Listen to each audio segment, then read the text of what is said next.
Thank you for inviting me to present our social housing pact. It's an agreement signed between HLM bodies in France and the current government to develop a wide-scale offer of supply of social housing. As it is the last day, I will be able to speak into French in Secodas meeting because I think we will change rules in 2 days. I will make a very strong effort to speak into French. So I invite you to put your headphone. C'est un pacte. So this pact was signed on July the 8th between the current French government and the French landlords. You see here the president of the Social Union for Habitat, who is signing the agreement, next to the French Minister for Housing. And at the back, you see, namely on the right-hand side, the French Prime Minister. Well, at least the French Prime Minister in July. This morning when I left, he was still Prime Minister, but I'm not sure he's still Prime Minister now. But at least this is a pact that commits the French government and the Union Sociale pour l'Habitat to engage into a very ambitious plan that covers an increase in the supply and the modernization of our sector. What is the context against which this pact is signed? We are currently in a very unfavorable context in terms of production of social housing. Indeed, we are faced with a series of hindrances, namely taxes, all kinds of fiscal impediments which prevent landlords to invest in new accommodation. We also had a very important increase in the VAT rate for some parts of social housing. And we are also faced with a very important crisis in housing, which is more and more difficult to address because it is very localized, with huge discrepancies between regions, between primary cities or secondary cities. And the problem is that the supply doesn't meet the demand.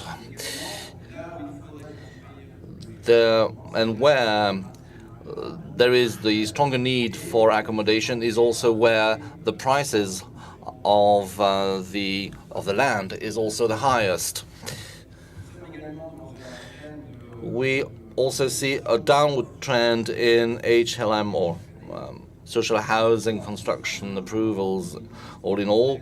From 101,000 in 2010, we fell down to 92,000 in 2011 and 82,000 in 2012. So we see a sharp decrease in the number of social units that we're able to build on a yearly basis.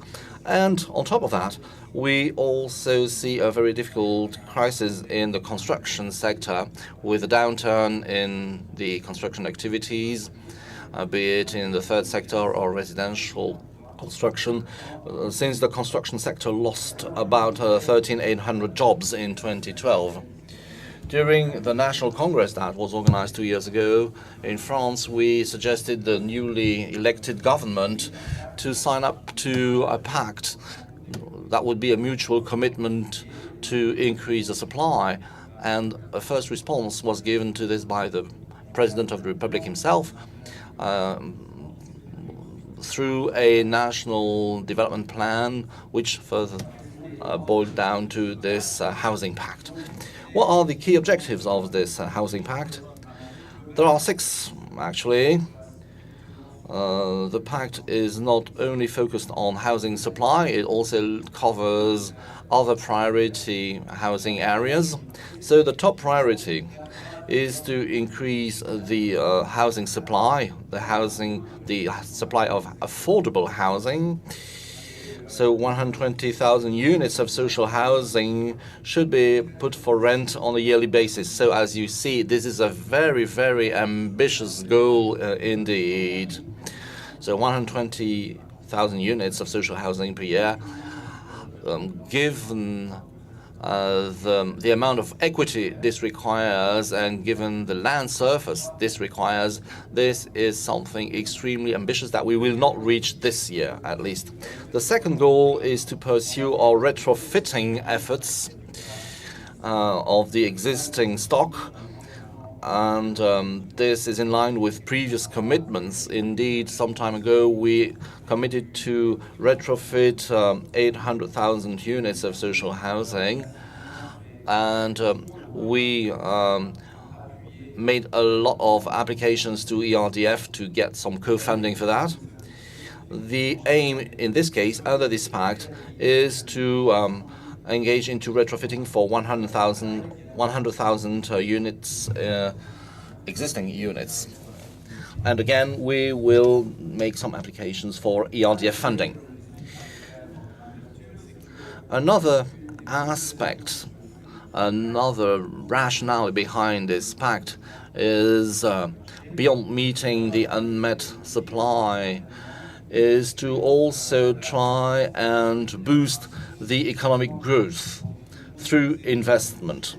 Indeed, when you build social housing, when you do retrofitting, this has obviously an impact on the local economy because you are working with local contractors. This has an impact on investment and local employment.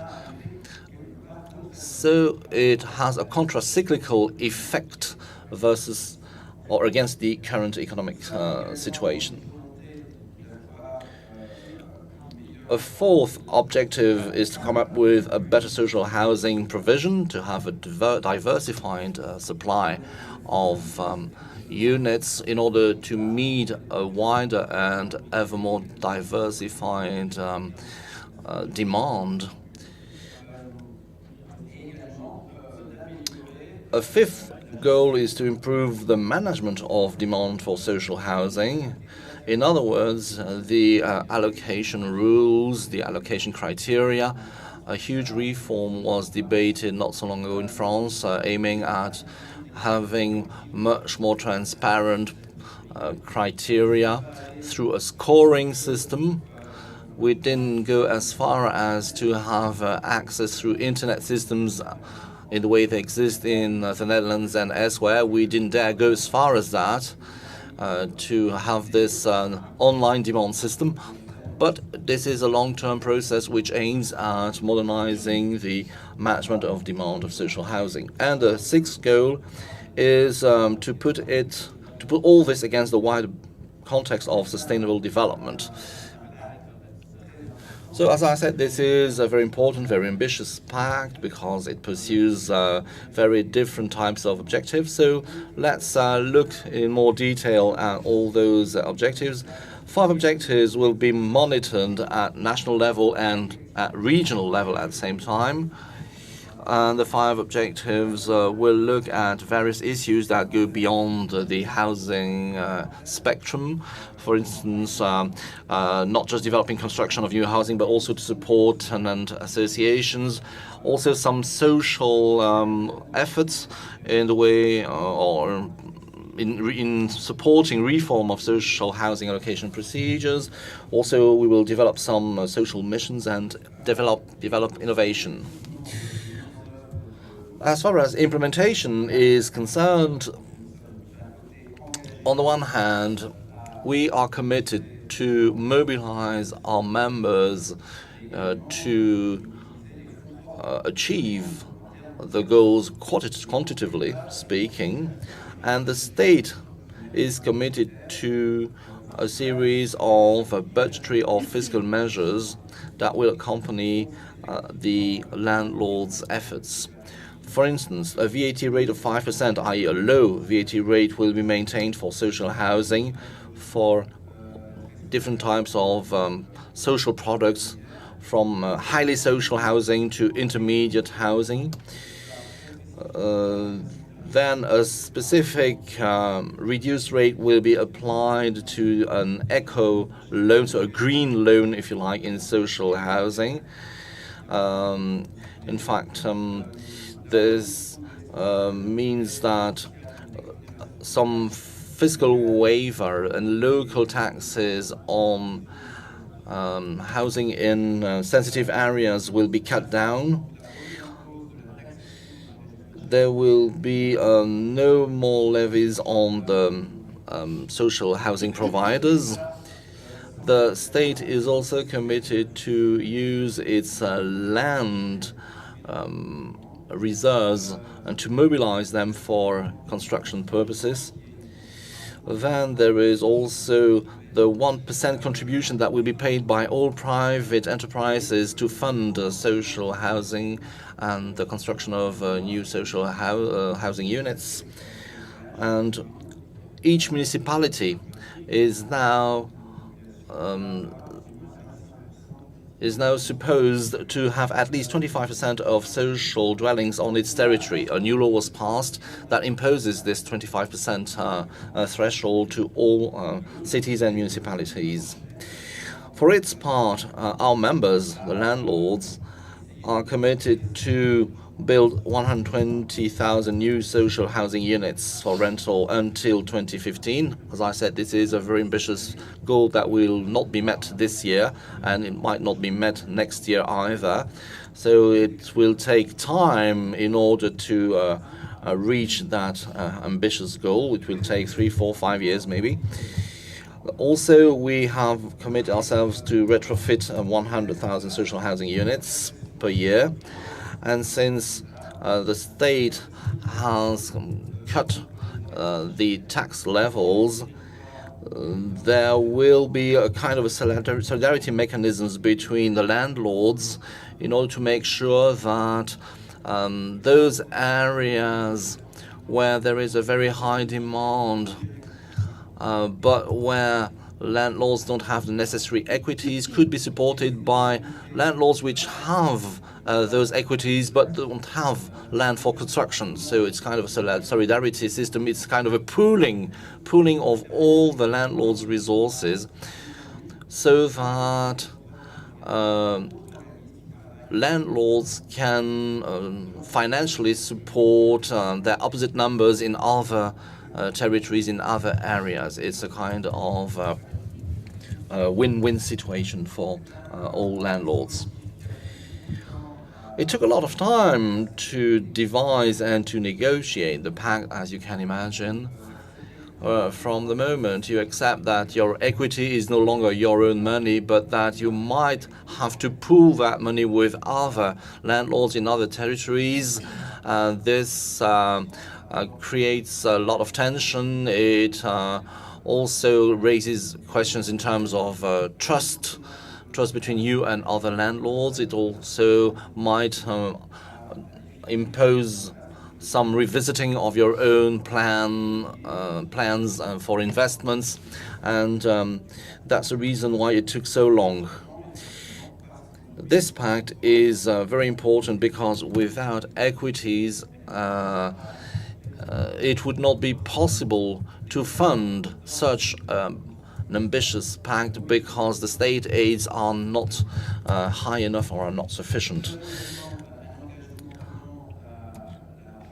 We also have a support that is provided to the tenants association in order to better involve them both at national and local levels in all our discussions. New elections will take place in 2014 to make sure that tenants are much more structured and are better represented in the boards and in all decision-making bodies. As part of this reform of the allocation procedures and the registration of the demands, a very important reform was introduced, whereby new procedures will be implemented, much more transparent procedures actually. In fact, that was one of the big problems in the past. There was a lack of transparency in the allocation procedures, and a new system of priority will be applied at the local level that will take on board local needs. So this is, as I said, a kind of a counterpart to the pact. Another measure is the development of new social missions, social remits, as social landlords, we are faced with more and more specific tenants, people who are in need of more and more social services, and that is the reason why a series of measures have been taken to help landlords develop their social work, including by preventing defaulting tenants and preventing evictions. So people at risk of eviction will be further supported and further accompanied. We are inspired by many good practices in this regard, namely from the UK, from Ireland, and from other neighbours, and this has been a real source of inspiration. Developing innovation is another aspect, as I said. This will materialize through a guarantee fund. And this guarantee fund, or one of the goals of this guarantee fund, will be to support actions for innovation, research, development, and modernization in the social housing movement. Also to help those landlords who would like to be innovative to actually implement those innovative projects. What about implementation? Well, when you say implementation, you immediately think of follow-up as well. So follow-up will be an important part in the implementation of the pact. The follow-up will be entrusted to a special committee, a national joint steering committee, that will be made up of state and landlords representatives. Of course, as I said, goals are so ambitious that the pact is meant to become more and more important in the future. It will be also more and more difficult to steer and to monitor, hence the need for local steering. We will then broaden the partnership to other partners, namely with the body that manages all the contribution from the private sector to the social housing, the so-called 1% contribution from the private sector to social housing. The Caisse de dépôt and consignation, which is also funding the social fund, will have to further contribute to the implementation of the pact, and this in turn requires new agreements to be signed. Yet there is one stakeholder which is quite difficult to involve, i.e. the private owners, and in fact the Union of Private Owners lodged a complaint to the European Commission. They complained about the fact that the aid granted by the state is not compliant with the EU regulation, and so they referred to the Dutch case. And I suspect that we will cope with that. But just to give you an idea of the size of the pact and the importance this pact has for us, and well, the attempt of destabilizing the pact that come from the private sector is a good testimony.